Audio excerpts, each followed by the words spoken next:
If there's one thing that I am beyond exhausted with when it comes to socializing with other humans, it's the people that, based off of very limited exposure to a person, self included, 5 minutes, 10 minutes of conversation will immediately announce a summary judgment of me and storm off, and everything, and then they'll walk off as if they know for damn certain that they're warped perspective and interpretation of me as a person is completely valid and that they could possibly be certain about any of that shit.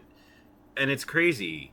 You've had, what, all of 10 seconds to 10 minutes to get to know me, and you think all of a sudden you've reached some, actual brilliant insight about the nature of my character that is binding and that you're absolutely certain of and is totally unquestionable.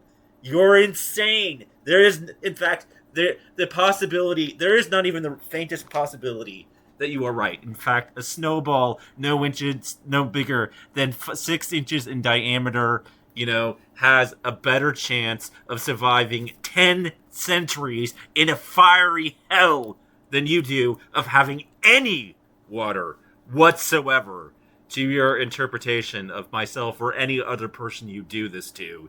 You don't know the first fucking thing about them based on limited exposure. You can't. It's literally impossible that you could be right. There's no truth in you. Get behind me, Satan.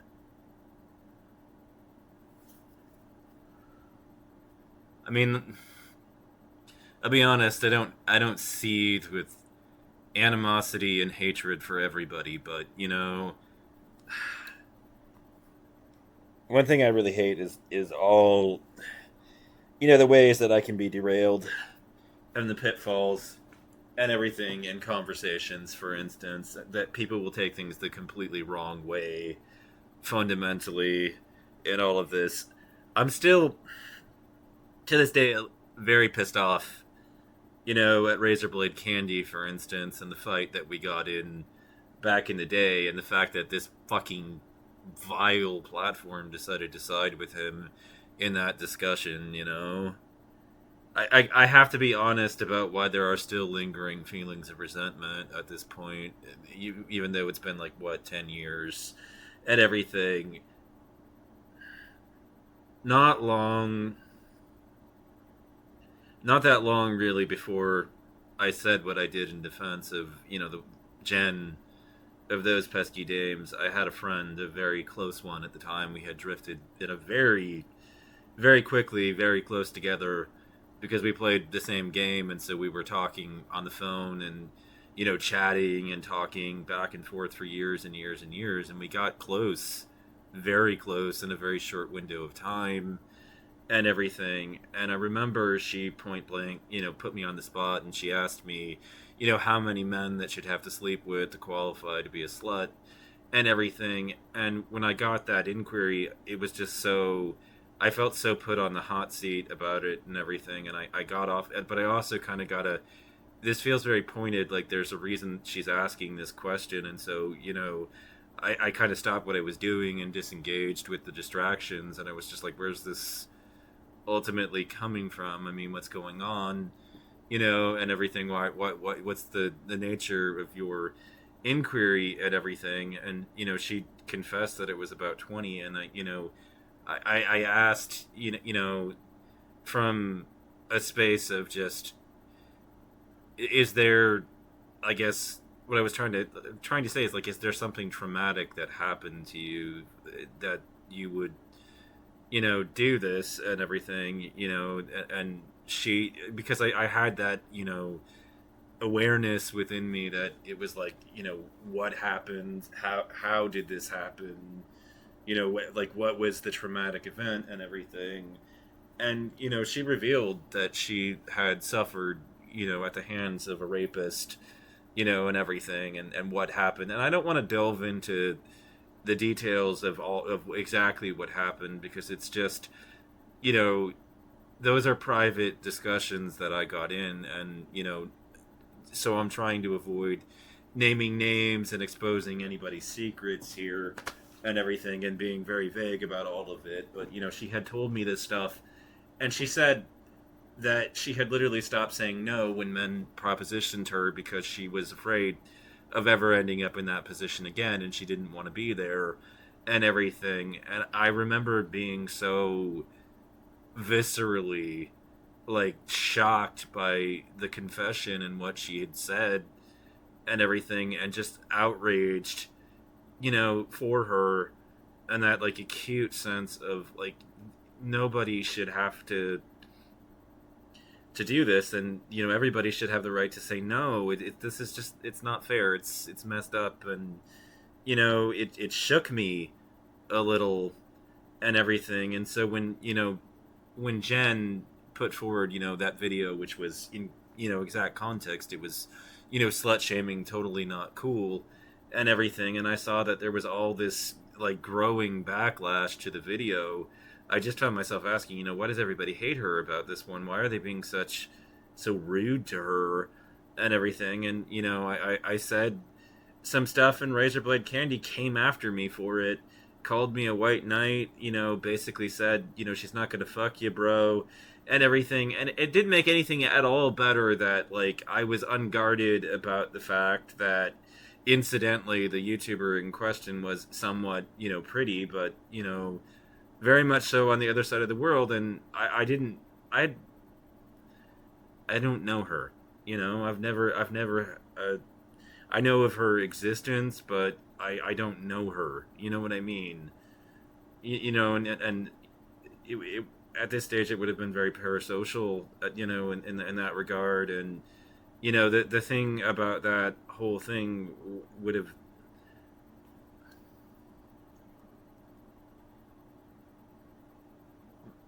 face palming currently. Just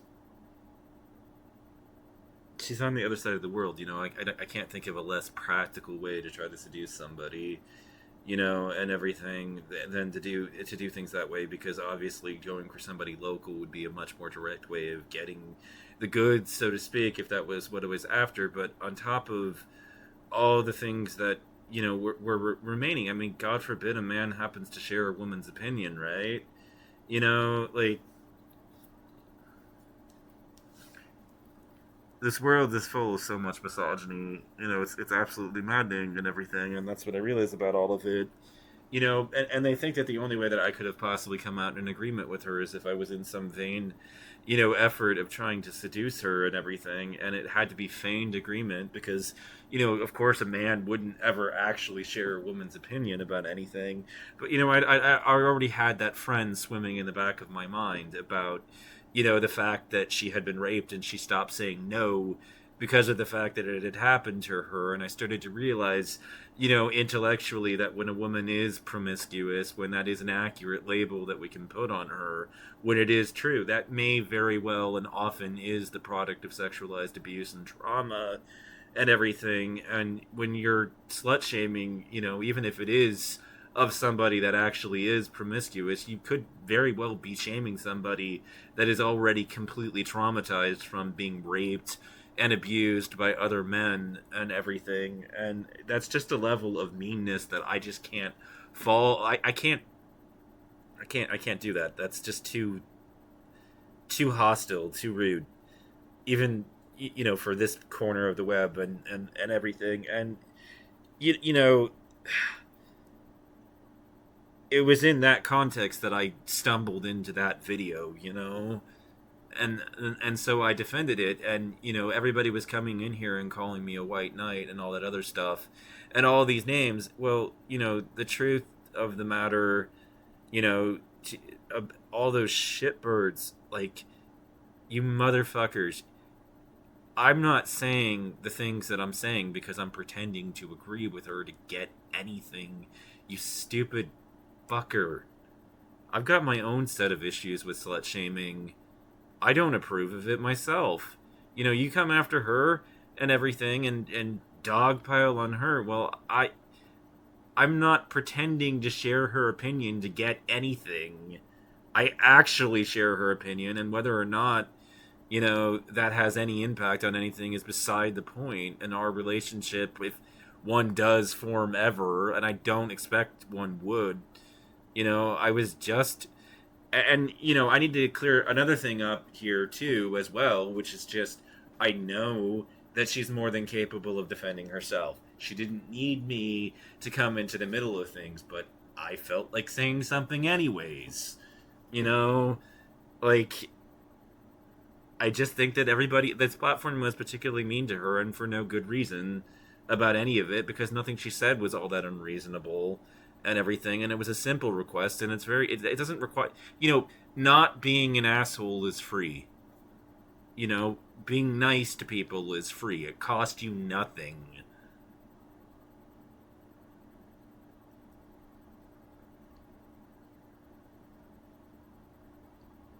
And I mean that's basically why I'm miffed with it, and still pissed 10 years out after the date that this stuff and confrontation happened, because really, I mean, I'm not even the type that's going to come out and make a video in defense of a girl because I happen to think she's pretty and people are targeting her. Or, it's going to take things being significantly more than that for me to actually come out and say anything.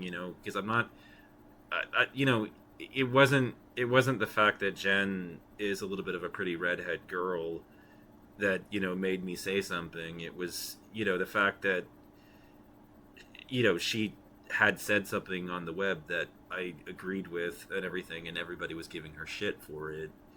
And that was enough to push things over the threshold to where I would say something. Like the fact that she's kind of prettyish is like an incidental of the whole thing. It's not really an important thread or detail.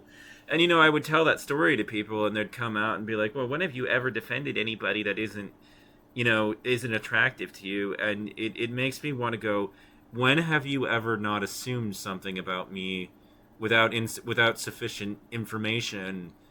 When have you never when in your entire life have you not just jumped to the conclusion that because I shared a story with you that I defended somebody like this, that I was like a little bit like I don't know, the word there would be like lust, raw lust, no crush, nothing, because we don't have any sort of relationship.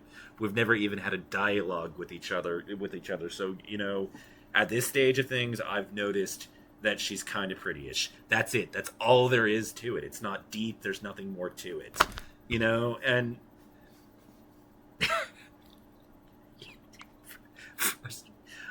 I couldn't even legitimately claim to have any sort of feelings for her because I don't, like I said, I don't know her. I've just noticed that she had, an opinion that I happen to agree with, lives on the other side of the world, and is kind of pretty. That's it. That's as deep as it goes. And this platform basically came out and implied that I was faking it, that I couldn't possibly, feel the way that I do about that issue, about things and everything, and that it had to be feigned agreement in order to try to manipulate people into giving up that pussy for me, when in reality I'd been through enough in my own life that had pushed me in the direction of having a problem with slut shaming, that I would have had a problem with it whether or not Jen said something or not. A fucking comet could fall on that girl's head and kill her and crush her, and I would still have a problem with slut shaming and still be not okay with it and think it wasn't cool. She's not relevant, in the kind of way where I need her to be part of the picture at all in order for me to have a problem with slut shaming. She could disappear and I would still have a problem with it, in such a fundamental way that she was dead. And it wouldn't change a goddamn thing. I'd still have an issue with it. And yet, this particular corner of the web, when men do this, it treats it as if everything that we do in terms of like feminist action is just a fucking performance. Well, I'm not acting, you know? And that's why all of it didn't sit well with me. It's why I got so like the resentments linger for as long as they do and for as long as they have and everything. Well, I told that story to some of the feminists, and they came back and they were like, when have you ever stood up for somebody that you weren't attracted to? And it was like May 23rd, 2002, and everything.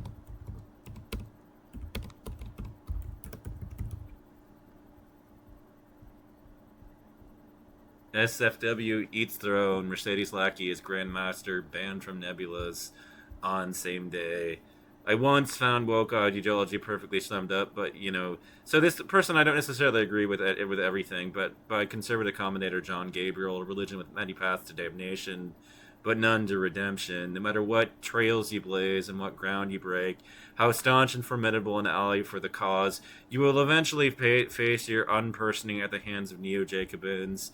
Just ask SWA's most recently appointed Grandmaster Mercedes Lackey. You're never woke enough. One can hardly imagine an author that could serve up a more suitable avatar of science fiction and fantasy's left-wing arc over the past 40 years than Mercedes Lackey.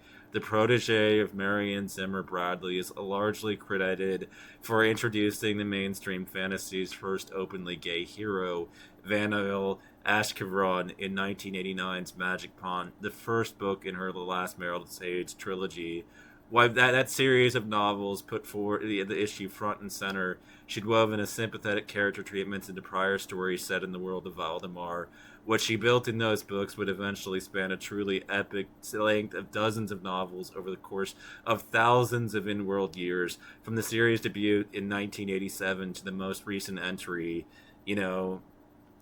Lackey's work is, they were trying to send a link to it. Lackey's work has never strayed from humanizing its humanizing and loving portrayal of LGBT characters. She has rightly been held up as a pioneer in a genre and a champion for those who sought out representation of that sort. Hers was not merely low-grade erotic lip service either. It was quality fantasy writing that stood the test of time. And then she misspoke on a panel. Depaneled, disinvited, done for. On May 21st, Lackey was appointed Damian Knight's Grandmaster at this year's Nebula Awards. It is the highest honor that can bestow to one of its members, authors, which she joins the likes of Gene Wolfe, Harlan Ellison, Michael McMurcrock, William Gibson, to name a few. The same day, she was speaking on a romantic sci-fi fantasy panel, which she gave praise to fellow Grandmaster Samuel Delaney, who is black. Why, in the exact context, tone, and manner of what was precisely said, it is not known. At some point, Lackey, of 72 years of age, referred to him as, quote, colored, as opposed to the currently acceptable term of person of colored. Regardless of how it came across, it seems there's virtually unanimous agreement that there was no malice behind it. The fallout was predictably swift and naturally unforgiving. After a groveling apology by SFWA, they further stated that online access to the panel was shut down. Lackey was to be removed from future panels, and they were conferring with other panelists as to how they would prefer to proceed, as well as offering to, quote, edit out, unquote, offensive slur. With one instance of an unintentional misstep, of the 40-year legacy was set ablaze. And like any true show tile, it didn't stop with her. Lackey's husband, Larry Dixon, a celebrated artist and author in his own right who was attending, suddenly found himself persona non grata. While Lackey's Twitter feed has never been terribly active, Dixon, for his part, is understandably furious and has been laying bare the mental and emotional strain the recent attacks have had on her in a recent thread on Twitter. All people see is a target for absolutist rage right now. The mob shows up, the mob savages, the mob believes certain they've done the right thing after killing someone who's only ever helped them. Someone using the at SWA managed a devastating attack on her.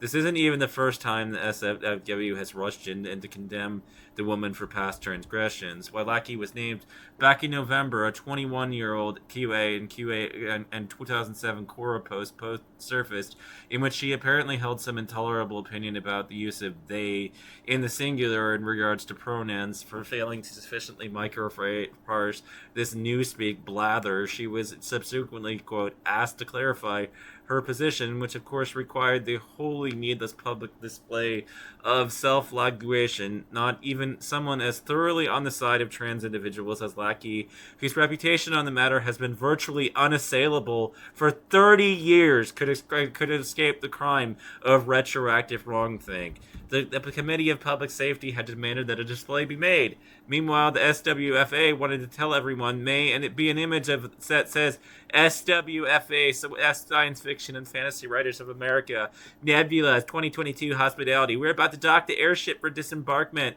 Comfort elves are available in the forest biosphere this year. Should you need one, no quest required. The Elf Union decided that we don't need any hardships after the past 2 years. 2020, 5:05 a.m. May 23rd, 2022. Twitter web app 2 retweets, 4 quote tweets, 27 likes. This cannot possibly be a reference to Comfort Girls, could it? The sex slaves used by the Japanese army during World War II, right? They'd never say that's something that obviously insensitive, right? Should this absurd non-controversy gain traction, it's not just a stretch to imagine that the recently optioned TV rights to her Voldemort series could be put in jeopardy. It was announced by Deadline Hollywood back in 2021 that Radar Pictures, the studio behind the Jumanji reboot, had acquired small screen rights and was assembling a cast who could write and produce it. Lackey was quoted as being nearly breathless with excitement about the prospect of seeing her life's work adapted by a major studio, but shows have been canceled over far less, and there are a few individuals less daring and creative than studio executives. Could this derail prospects for the show as well? Time will tell. This year will be remembered for all the wrong reasons. It will be notorious in a year with which shameful conduct was on display, marred the organized beer's biggest events, and that shame belongs entirely on the head of the SFWA. In fact, I literally have even exact dates that I stood up for somebody that I wasn't attracted to last. More recent than when I stood up for somebody that, I was attracted to. So, just because I led that discussion with the story of Jen doesn't mean that anybody that jumped to the conclusion that I never stand up for people I'm not into has reached a valid point of view about me.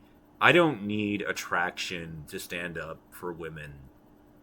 If I agree with them, I'm going to show up whether they're, not at all, my cup of tea in that department or not. I don't care. It makes zero difference.